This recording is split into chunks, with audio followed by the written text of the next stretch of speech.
សូមជូនសមាជិកភាព6អ្នកដំបូងរបស់កងពលផលអន្តរជាតិលេខ3មាន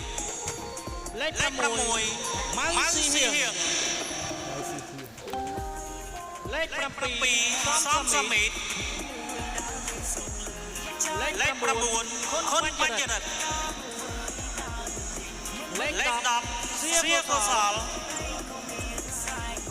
លេខ11សុកក្រាដូលេខ19មុនពិសីកីឡាករលីបរ៉ូលេខ1ខឹមសំណាងគ្រូវឹកលោកពូនបរិយរីឯសមាជិកភាព6អ្នកដំបូងរបស់សមាគមកីឡាបាល់ទះវិសាខាមាន Number 4 សាមណេរ Number 3 រេតតាម៉ា Number 11 Jesip លេខ14លឹមចត្រាលេខ